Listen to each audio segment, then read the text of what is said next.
মুসলিম বলে আমরা তোদের হাতে ছেড়ে দিতে পারি না। শুধুমাত্র কেবলমাত্র হিন্দু অধ্যুষিত এরিয়ায় পরিচয়বিহীন একজন মানুষের লাশ পাওয়া গেলে তাকে হিন্দু হিসাবে আমরা কখনোই তোদের হাতে ছেড়ে দেব না। কারণ এখানে তো দূর দূর থেকে লোকজন নামে, এটা হলো স্টেশন। হতে পারে আমার কোনো মুসলিম ভাই এখানে মারা গেছে, তাকে তুমি আগুনে পোড়াবার কে? এক পর্যায়ে বাকযুদ্ধ থেকে হাতাহাতি যখন শুরু হবে, ওই যে কুলির কথা মনে আছে নাকি? ওই কুলি তখন দৌড়ে এসে মুসলমান হিন্দুদের দুই গ্রুপের মাঝখানে দাঁড়িয়ে বলল, শান্ত হও, এই লোকের পরিচয় আমার কাছে আছে। হিন্দুরা তখন অবাক হয়ে গেল, জিজ্ঞাসা করে তুই আবার এখন কি বলতে চাস?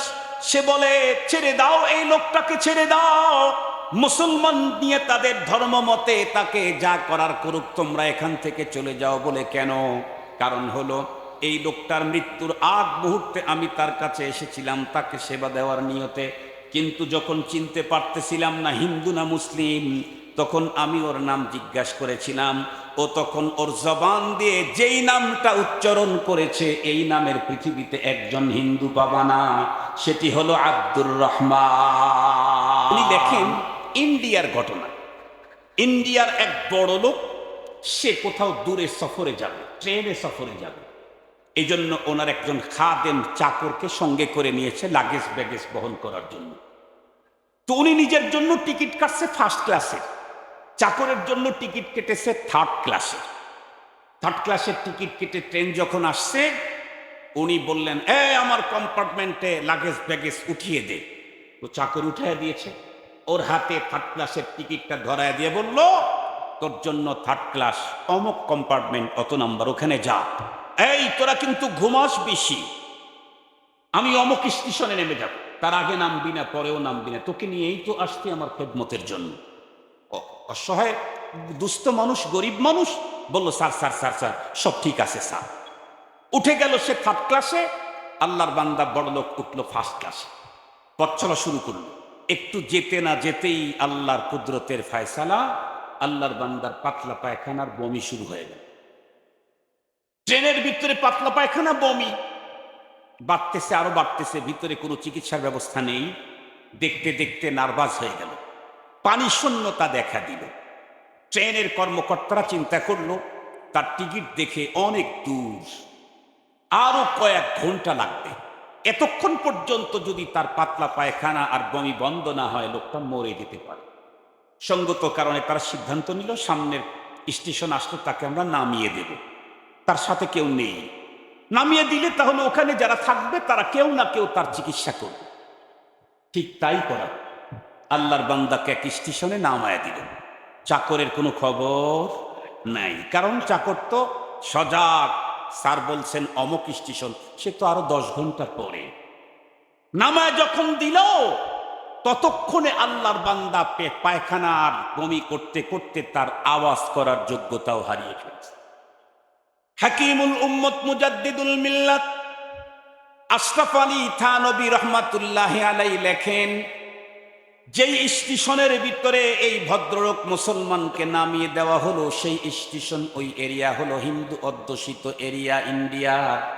সেখানে মুসলমান নাই বললেই চলে। শতকরা 99% বন্ধুরা আমার হিন্দু ওই এলাকায় বাস করে। যখন ট্রেনটা চলে গেল, যারা এখান থেকে সফরে যাবার তারা ট্রেনে উঠে চলে গেল। যারা এই স্টেশনে নেমেছে তারা প্রত্যেকে নিজ নিজ গন্তব্যের দিকে রওনা করলো। ওই স্টেশনের ভিতরে একজন কুলি দাঁড়িয়ে দাঁড়িয়ে দেখতেছিল, আহারে টোটাল প্ল্যাটফর্মের কোনো জায়গায় একজন মানুষ নাই, পুরা খালি হয়ে গেছে। কিন্তু একটা লোক কর্নারে এক জায়গায় শোয়া দেখা যায়। আল্লাহর বান্দা হাঁটি হাঁটি পা পা করে আগায় গেল, গিয়ে দেখে তার মুখ দিয়ে যেমন পড়তেছে, পিছনের রাস্তা দিয়েও তেমন পাতলা পায়খানা বের হচ্ছে। লোকটা ছিল কুলি, ছিল হিন্দু। ও চিন্তা করলো, এই লোকটাকে একটু চিকিৎসা দিয়ে যদি জিন্দা করা যায় তাহলে তো অনেক ভালো হবে, পুণ্য হবে। আল্লাহর বান্দা এই ভদ্রলোককে চিকিৎসা দেওয়ার জন্য মনস্থ করলো। হিন্দু হওয়ার কারণে ওর মাথার ভিতরে ঢুকলো, আমি তাকে চিকিৎসা দিতে যাব, তার আগে তো কনফার্ম হওয়া দরকার সে কি হিন্দু না মুসলিম। কারণ সে যদি মুসলিম হয় তাহলে তো আমাদের জাত শত্রু, তাকে চিকিৎসা দিয়ে মারার দরকার নাই। কারণ আজও ইন্ডিয়ার ভিতরে আজও জ্বলন্ত মুসলমানদের, জীবন্ত মুসলমানদেরকে ধরে কতল করা হয়, হত্যা করা হয়, মায়ের পেট পর্যন্ত চিরে বাচ্চা বের করা হয়। আজও মাঝে মাঝে আজও আগুন লাগায় দেওয়া হয়। এ কারণে হিন্দু চিন্তা করলো, আগে দেখি লোকটি আমার মাযহাবের কিনা, আমার ধর্মের কিনা। হাঁটি হাঁটি পা পা করে আক্রান্ত লোকটার কাছে গিয়ে কেমনে জিজ্ঞাসা করবে, কারণ চেহারার ভিতরে তো কোনো চিহ্ন নাই। ওই যে কবির কবিতার কথা মনে পড়ে গেল, চল রহি হ্যায় এক মুসলমান সাথ উসকি বৈরাগী, হ্যায় নেহি মুসলিম কি দাড়ি হ্যায় দাড়ি বৈরাগ কি, সব লোগোं ने दे रहा है बैरागी को अस्सलाम, ऐ मुसलमान क्या तुम्हें फिर भी शर्म आता नहीं। আমরা তো এমন মুসলিম, আমাদের চেহারা দেখলে বুঝার কায়দা নাই আমি মুসলিম না মুসলিম। কথা বলেন, কথা বলেন। পোশাক দেখলেও বুঝার কায়দা নাই আমি মুসলিম না মুসলিম। পোশাকেও ইসলামের বন্ধুরা আমার সিমটম নাই, চেহারার ভিতরে বন্ধুরা আমার ইসলামের কোনো সিমটম নাই। কেমনে বুঝবে, কেমনে আমাকে সালাম করবে? খুব ভালো করে বুঝবেন, ওই ভদ্রলোকটা ছিল এমন কন্ডিশনের, পোশাক দেখে বোঝা যাচ্ছে না বন্ধুরা আমার, চেহারা দেখেও বোঝা যাচ্ছে না, কিন্তু ওই কুলি বড় চালাক হিন্দু। ও চিন্তা করলো চেহারা আর পোশাক দেখে যদিও না বোঝা যায়, ওর নাম জিজ্ঞাসা করলে বোঝা যাবে হিন্দু না মুসলিম। এই জন্য জিজ্ঞাসা করলো, ভাই তোমার নাম কি? ও আসলে মূলত জানতে চায় হিন্দু না মুসলিম। এই কথা তো আর জিজ্ঞাসা করা যায় না, ভাই তুমি মুসলিম না হিন্দু। নাম যখন জিজ্ঞাসা করছে, আল্লাহর বান্দা এতটাই আসতে বলেছে যে এই শব্দ ওই কুলির কান পর্যন্ত যায় নাই। কুলি তখন নিজের কানটা আক্রান্ত ব্যক্তির মুখের কাছে লাগায় দিয়া আবারও জিজ্ঞাসা করে, বলো তোমার নাম কি? ওই ভদ্রলোক আস্তে করে বলতেছিল, আমার নাম আব্দুর রহমান। যেই দেখছে আব্দুর রহমান, হিন্দু কুলি তখন চিন্তা করলো এ তো আমার জাত শত্রু, ওকে পারলে মেরে ফেলা দরকার। মেরে ফেলা দরকার নেই, এমনি মরবে, চিকিৎসা দেওয়ার আর দরকার নেই। বাস চলে গেল। দুনিয়ার সব ধর্ম মানুষকে এই শিক্ষা দিতে পারে, কিন্তু ইসলাম এই শিক্ষা দেয় নাই। ইসলাম তো শিক্ষা দিয়েছে ইতর প্রাণী কুকুরকে ওয়ান টাইম পানি পান করানোর কারণে প্রতিটা নারীর জন্য আল্লাহ জান্নাতের ফয়সালা করে। এটা ইসলামের শিক্ষা। ইসলাম তো শিক্ষা দিয়েছে অন্যায় ভাবে একটা পিপিলিকাও মারতে যাবে না। খুব ভালো করে বুঝবেন, ইসলামের নীতি কি তা জানেন? ইসলামের সৌন্দর্য কত উন্নত মানের ভাবছেন কখনো? এই যে গরু বলেন, মহিষ বলেন, ছাগল বলেন, ভেড়া বলেন, হরিণ বলেন, এগুলি জব করে এটার গোস্ত খাওয়া আমাদের জন্য বৈধ, এটার ফোপড়া খাওয়া আমাদের জন্য বৈধ, কলিজা খাওয়া আমাদের জন্য বৈধ, ভুঁড়ি খাওয়া আমাদের জন্য বৈধ, মগজ খাওয়া আমাদের জন্য বৈধ, ওর হাড় হাড্ডি খাওয়া বৈধ। এমনকি মোটা ষাঁড়ের চামড়া, এটা কিন্তু খুব মজা। আপনারা জীবনে মনে হয় খান নাই, আমি খেয়েছি, খুব মজা, এগুলি খেতে পারবো। কিন্তু ইসলাম সৌন্দর্য হলো সিস্টেম দিয়েছে, গরুর শরীর থেকে দুধ বের করে তুমি খাবে হালাল, গরুটাকে তুমি জব করে তার চামড়া থেকে শুরু করে ভুঁড়ি পর্যন্ত খাবে হালাল। তবে মনে রেখো, জব করতে গিয়ে তোমাকে নীতিমালা মানতে হবে। সেটি হলো ধারালো অস্ত্র দিয়ে কষ্ট কম হয় মতো করে জব করতে হবে। ভোতা ছুরি দিয়ে ঘষতে থাকবে, কষ্ট দিয়ে জব করবে, এই অধিকার তোমাকে দেওয়া হয় নাই। একটু ভাবলেন কি বিষয়টা? একটু ভাবলেন কি ইসলামের সৌন্দর্য কত চমৎকার? ইসলাম কি নীতিমালা আমাদেরকে দিয়েছেন? গোস্ত খাও, জব করো, হাড্ডি খাও, সব খাও, কিন্তু জব করতে কষ্ট দিবা এ পারমিশন। আর একটু জোরে বলেন, ইসলাম এত মজার জিনিস। হিন্দু যখন দেখলো যে এই তো মুসলিম, তখন ওখান থেকে চলে গেল, এটা মরে যায় তাই ভালো। দেখতে দেখতে কিছুক্ষণ পরে আল্লাহর বান্দা দুনিয়া থেকে বিদায় নিল। তার যে গোলাম আছে, চাকর আছে, কাজের ছেলে, সে 7-8 ঘন্টা পরে নির্ধারিত স্টেশনে নেমে স্যারকে খোঁজে, স্যারকে পায় না। পায় না তো পায় না, হারাইছে তো হারিয়েই গেছে। ওই যে ভদ্রলোকের লাশ পড়ে আছে, একজন দুইজন করে লোক বন্ধুরা আমার তাদের চোখে যখন পড়লো, তারা তাকায় দেখলো কি একজন মানুষের নিথর দেহ এখানে পড়ে আছে, তাহলে লোকটা তো মরা। এখন অবশ্যই তাকে মানুষ বন্ধুরা আমার যে কোনোভাবে সমাধি তো কিছু করা লাগবে, সমাধান তো যেতেই হবে। ওখানে হিন্দুরা জমা হয়ে গেল। হিন্দুরা বলল আমরা এই লোকটাকে উঠায় এনে চিতায় পোড়ায় দেব। সাথে সাথে একদল মুসলমানও সেখানে ঢুকে পড়ল। তারা বলল না, আল্লাহর বান্দাকে যতক্ষণ পর্যন্ত হিন্দু প্রমাণিত না হবে আমরা চিতায় এনে পোড়াতে দেব না। সহিহ হাদিসের বর্ণনায় তো এসেছে, কুল্লু মাউলুদিন ইউলাদু আলাল ফিতরা, পৃথিবীর প্রতিটি মানুষ জন্মগত মুসলিম। সুবহানাল্লাহ বলেন সুবহানাল্লাহ। পৃথিবীর প্রতিটি মানুষ জন্মগত মুসলিম। হিন্দুর ঘরে যেই শিশুটা জন্ম নিল সেও ফিতরতে ইসলামের উপরে জন্ম নেয়। বৌদ্ধের ঘরে যেই সন্তান জন্ম নেয় সে ফিতরতে ইসলামের উপরে জন্ম নেয়। নবীজি বলেন ফাআবাওয়াহু ইউহাব্বিদানিহি আও ইউনাসসিরানিহি আও ইউমাজ্জিসানিহি। এটা তর্জমা শোনাবার প্রয়োজন নাই। তো এই মুসলমান বলল হিন্দু প্রমাণ না হওয়া পর্যন্ত একজন মানুষকে মুসলমান হিসেবে ধরেই আমরা তাকে জানাজা করায় দেব। হিন্দু মুসলিম বন্ধুরা আমার বাকবিতণ্ডা শুরু হয়ে গেল। এক পর্যায়ে হাতাহাতির পালা।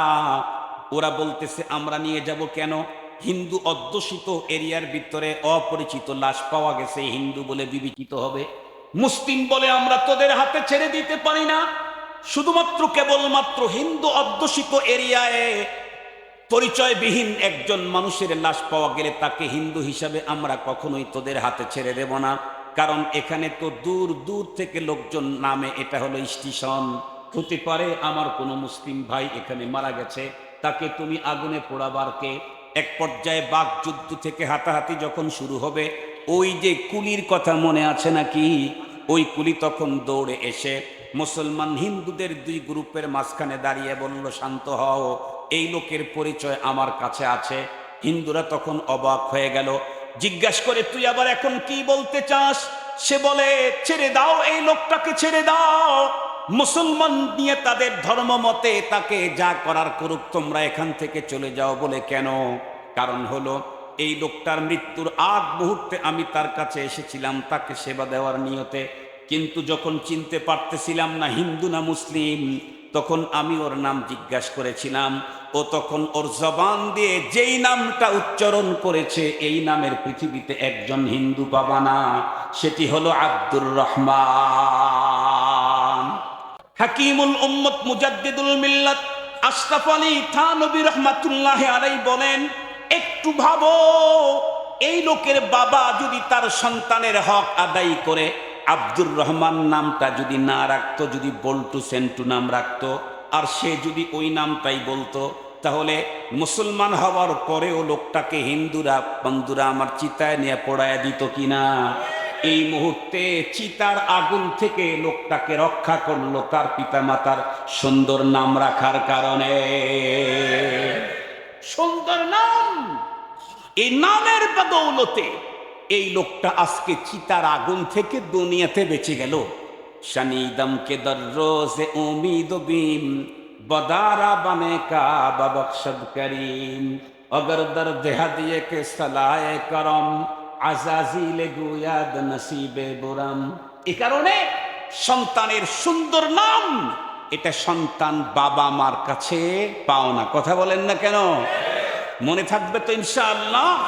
সবচাইতে সুন্দর নাম হলো আব্দুল্লাহ, এর চাইতে ভালো নাম নাই। আব্দুল্লাহ, আব্দুর রহমান, এগুলি হলো নাম। বলে হুজুর আব্দুর রহমান একটা আছে, তাতে সমস্যা কি? আব্দুর রহমান ভাতিজার নাম আছে, সমস্যা কি? আপনার ছেলের নামও আপনি আব্দুর রহমান রাখলে সমস্যা নেই। আপনি হাদিস পড়েন, ইতিহাস দেখেন, খায়রুল কুরুন স্বর্ণ যুগেও দেখা যায় পিতা পুত্রের একই নাম আছে না নাই? স্বর্ণ যুগে দেখা যায়। বলতে পারেন হুজুর সে তো 1400 বছর আগের যুগ, বর্তমান আর বর্তমানেও আছে। জুনিয়র বুশ আর সিনিয়র বুশ, কথা বলেন না কেন? জুনিয়র বুশ আর কথা বলেন না কেন? মেসিও মনে হয় দুইটা না? এই যুগেও পিতা পুত্রের একই নাম হতে পারে। মুহতারাম হাজিরিন, আব্দুল্লাহ এতই সুন্দর নাম, এক গ্রামের সবার নাম যদি আব্দুল্লাহ হয় তাতেও ইজ্জত কমার কোনো সুযোগ নাই। এজন্য আর তাছাড়া আপনার কাছে যদি না থাকে, উলামায়ে কেরামের কাছে আগের থেকেই যান। বাচ্চা হবে স্ত্রী, আগেই যান, হুজুর আমাকে একটা সুন্দর নাম দেন। যদি ছেলে হয় তাহলে কি রাখবো, যদি মেয়ে হয় তাহলে কি রাখবো। কেন? এটা সন্তান আগামী দিনেও আসতেছে, ওর পাওনা আমার জিম্মায়। আমি যদি ওর পাওনা আদায় না করি, আমার বার্ধক্যতায় আমার ছেলে আমার পাওনা আদায় করবে না। এটাই স্বাভাবিক। মুহতারাম হাজিরিন, একটা কথা আমি আজকে বলতেই চাই। সন্তান মা বাবার কাছে যে পাওনাগুলি পায়, তার মধ্যে একটা পাওনা হলো মায়ের বুকের দুধ সন্তানের পাওনা। ঠিক বললাম না ভুল বললাম? ওয়ালওয়ালিদাতু ইউরদি'না আওলাদাহুন্না হাওলাইনি কামিলাইন, আল্লাহর কোরআন আল্লাহ বলেছেন। একটু লক্ষ্য করেন, মায়ের বুকের দুধ যে সন্তানের পাওনা, সন্তানের হক, এটা বুঝার জন্য ডাক্তারের কাছে যাওয়া দরকার নেই।